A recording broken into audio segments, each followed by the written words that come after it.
Hello friends, welcome to my YouTube channel. आपके अपने YouTube channel exam tech relevant SSC में आपका स्वागत है फ्रेंड्स। तो आज का टॉपिक है फ्रेंड्स मुगल कालीन बिहार। तो देखिए, मुगल काल के समय बिहार में कौन कौन से शासक आए और कौन कौन से शासक का पतन हुआ, कौन कौन सा साम्राज्य इसमें स्थापित हुआ, इसके बारे में कुछ प्रश्न है जो वीपीएससी मेंस के लिए सबसे ज़्यादा इम्पोर्टेंट है। तो फ्रेंड्स, पहला प्रश्न शुरू करते हैं। पहला प्रश्न है फ्रेंड्स, बिहार को सर्वप्रथम अपने साम्राज्य में मिलाने वाला मुगल शासक कौन था? तो बिहार को सब मुगल साम्राज्य का शासक अकबर था। तो बिहार को सबसे पहले अपने साम्राज्य में मिलाया था अकबर ने। अकबर ने सबसे पहले बिहार को अपने साम्राज्य में मिलाया था। दूसरा प्रश्न, बिहार को मुगल साम्राज्य के प्रांत का दर्जा दिया गया।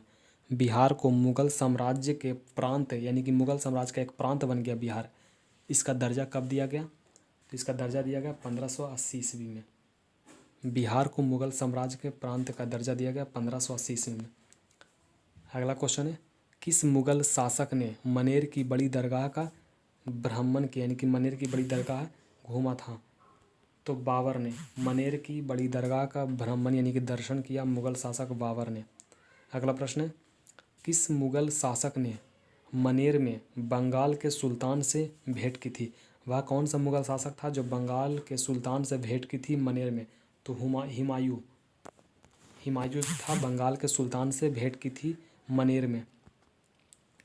अगला प्रश्न फ्रेंड्स, पटना की विजय में किस मुगल शासक ने भाग लिया? तो पटना की विजय में अकबर ने भाग लिया था। पटना के विजय में अकबर ने भाग लिया था। अगला प्रश्न है, किस मुगल राजकुमार ने अपने विद्रोह के क्रम में बिहार में शरण ली थी? वह कौन सा मुगल राजकुमार था जो विद्रोह के बाद बिहार में शरण ली थी? तो शाहजहाँ जो था बिहार में शरण ली थी। अगला प्रश्न है, मुगल कालीन बिहार में कितनी सरकारें या प्रमंडल थी? तो ऊपर के प्रश्न में मैंने कराया था पिछले सेट में 7 सरकार थी, अब 7 प्रमंडल थी।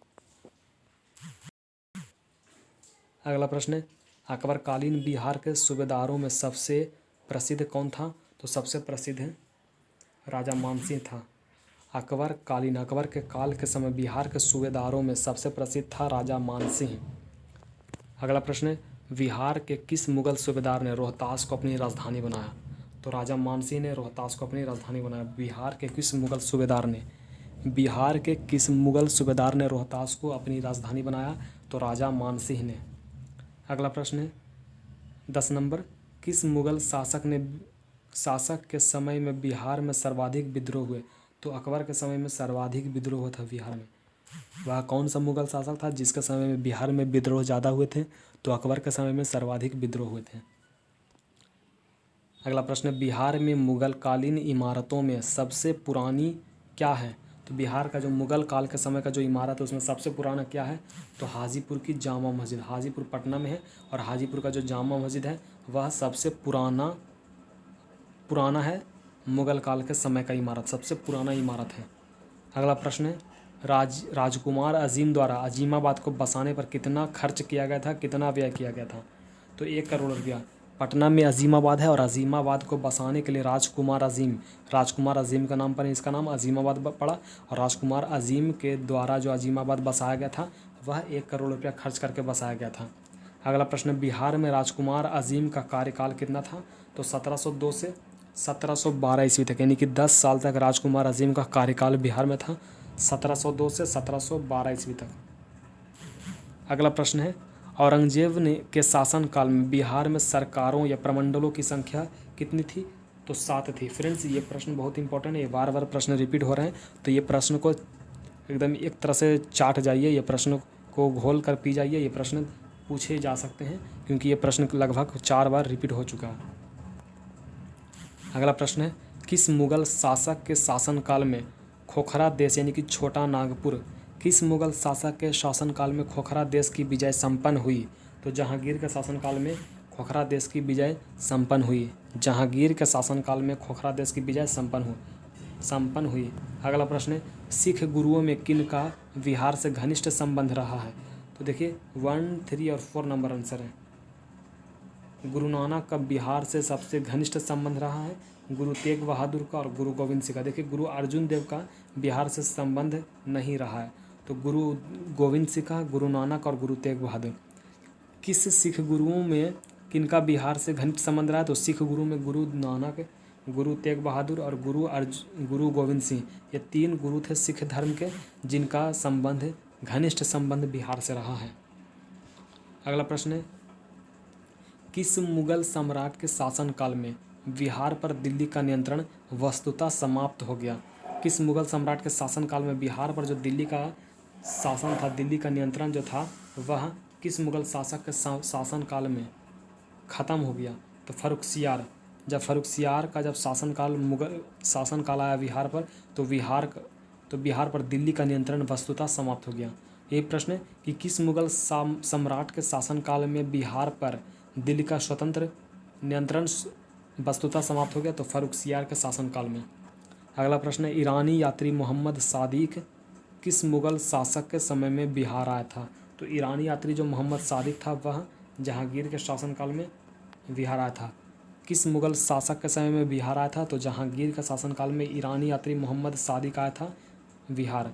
अगला प्रश्न है, ईरानी यात्री अब्दुल लतीफ़ किस मुगल शासक के शासनकाल में बिहार आया था? ईरानी यात्री अब्दुल लतीफ़ जो था, ईरानी यात्री था। ये इंपॉर्टेंट प्रश्न है। तो ईरानी यात्री अब्दुल लतीफ़ ईरान का रहने वाला था और ईरान से यात्रा करके बिहार आया था। तो ईरानी यात्री अब्दुल लतीफ़ किस मुगल शासक के शासनकाल में बिहार आया था? तो अकबर के शासनकाल में बिहार आया था। अगला प्रश्न है, राजा मानसिंह को बिहार प्रांत का प्रांतपति नियुक्त किया था किसने? तो राजा मानसिंह को बिहार प्रांत का जो प्रांतपति नियुक्त किया था, अकबर ने। देखिए, राजा मानसिंह ने रोहतास को अपनी राजधानी बनाया।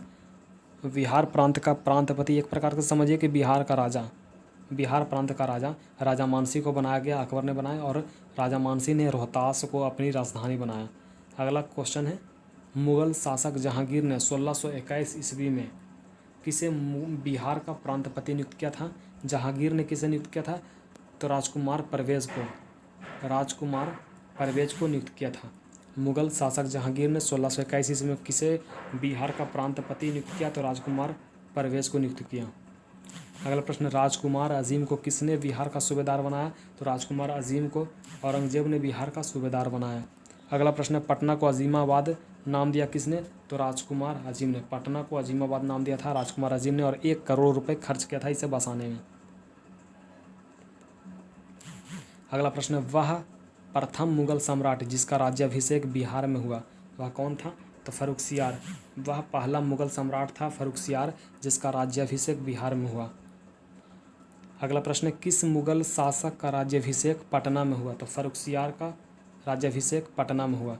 पटना बिहार में ही है, तो फर्रुखसियार मुगल सम्राट था जिसका राज्याभिषेक पटना में हुआ। पटना बिहार में और बिहार में हुआ। बिहार या पटना कोई भी आंसर आएगा, आप उसे टिक कर दीजिएगा। अगला प्रश्न है, किस मुगल शासक के शासनकाल में बिहार पर बंगाल के नवाबों का नियंत्रण स्थापित हुआ? तो बहादुर शाह प्रथम के शासनकाल में।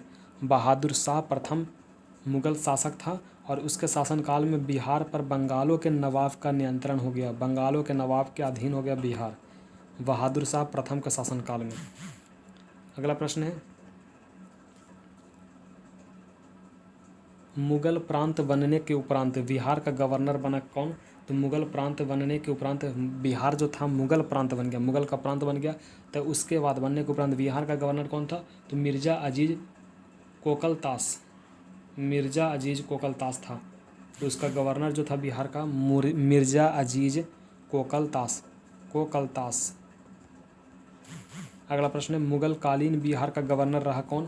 तो मुगल कालीन बिहार का गवर्नर उपरिक्त तो सभी है। तो देखिए, मुकर्रब खां भी बिहार का गवर्नर रहा था मुगल काल के समय, सईद खां भी गवर्नर था और शुजात खां भी था।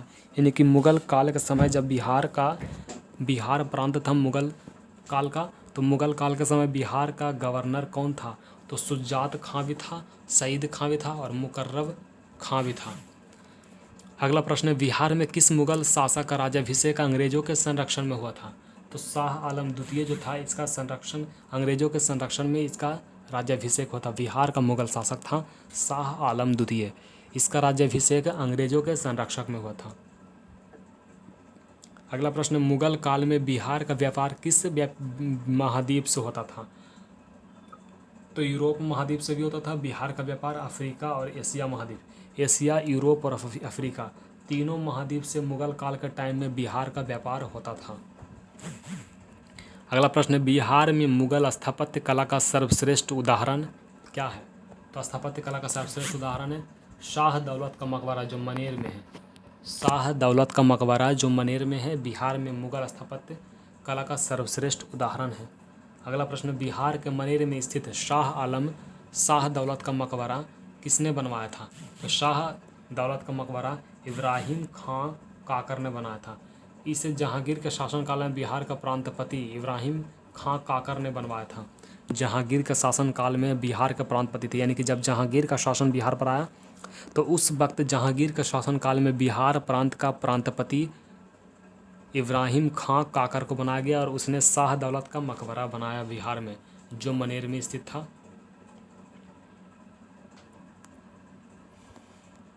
अगला प्रश्न है, बिहार के मनेर में स्थित शाह आलम का मकबरा जो था इसका संबंध क्या सही किससे सही है? तो इसका निर्माण 1617 ईस्वी में हुआ और यह बिहार में मुगल शैली का सर्वश्रेष्ठ उदाहरण था। तो देखिए सी नंबर से मेल खाता है। इसका निर्माण लाल पत्थर से हुआ। मनेर में जो स्थित शाह आलम का मकबरा था वह इसका निर्माण लाल पत्थर से हुआ और इस पर अकबर के अधीन विकसित संश्लेषित शैली का प्रभाव है। अकबर के अधीन था ये सभी प्रांत, तो अकबर के अधीन विकसित संश्लेषित शैली का प्रभाव था। बिहार में मनेर में स्थित शाह आलम द्वितीय का मकबरा था। अगला प्रश्न है, 1556 से 57 में मुगल शासक अकबर ने किसकी विद्वता के पुरस्कार में उसे मिथिला का राज्य दे दिया? तो अकबर ने मिथिला का राज्य दे दिया किसकी विद्वता के कारण, यानी कि वह विद्वान था तो विद्वता के पुरस्कार में मिथिला का राज्य दे दिया था 1556 से 57 में। देखिए महेश ठाकुर की विद्वता पर मिथिला का राज्य महेश ठाकुर को दे दिया, अकबर ने दे दिया 1556 से 57 में। अगला प्रश्न है, शाहजहां के काल में बिहार का सूबेदार कौन था? तो शाहजहां के काल में बिहार का सूबेदार शाइस्ता खां था। शाइस्ता खां था शाहजहां के शासनकाल में बिहार का सूबेदार। अगला प्रश्न है, अकबर ने बंगाल तथा बिहार को मुगल साम्राज्य में मिलाया। अकबर ने बंगाल तथा बिहार को मुगल साम्राज्य में मिला लिया। यह बीपीएससी 48 से 52वीं दोनों में पूछा गया, 48वीं में और 52वीं में दोनों में पूछा गया। तो ये प्रश्न बहुत इंपॉर्टेंट हो जाते हैं, तो इसे ज़रूर याद रखेगा। देखिए प्रश्न है, अकबर ने बंगाल तथा बिहार को मुगल साम्राज्य में मिला लिया। कब मिलाया था? तो 1576 ईस्वी में। 1576 ईस्वी में अकबर ने बंगाल और बिहार को अपने साम्राज्य मुगल साम्राज्य में मिला लिया था। देखिए अकबर ने बंगाल और बिहार को सन 1575 से 76 ईस्वी में अपने साम्राज्य के अधीन कर लिया था। एक प्रश्न और है फ्रेंड्स कि हल्दी घाटी का युद्ध कब हुआ था? तो हल्दी घाटी का युद्ध भी 1576 ईस्वी में हुआ था। महाराणा प्रताप और अकबर के बीच में हल्दी घाटी का युद्ध हुआ था जिसमें अकबर की जीत हुई और महाराणा प्रताप की हार हुई। अगला और सबसे अंतिम प्रश्न है, मुगल काल में किस वर्ष बिहार का बंगाल सूबे का अंग मान लिया गया? यानी कि मुगल काल में किस वर्ष बिहार को बंगाल सूबे का एक अंग मान लिया गया, बंगाल के अधीन कर दिया गया? तो 1733 ईस्वी में। 1733 ईस्वी में बिहार को बंगाल के अधीन कर लिया गया, फिर बंगाल सूबे का एक अंग एक प्रांत मान लिया गया मुगल काल के समय 1733 ईस्वी में। तो फ्रेंड्स ये था आज का प्रश्न, मुगल काल का प्रश्न, जो बहुत ही इंपॉर्टेंट प्रश्न है फ्रेंड्स। तो इसी तरह से हमारे वीडियो पर बने रहें फ्रेंड्स। तो आज का वीडियो यहीं तक रहने देते हैं। अगर आपको हमारा वीडियो अच्छा लगा तो इसे लाइक करें, सब्सक्राइब करें और शेयर करें। Thank you.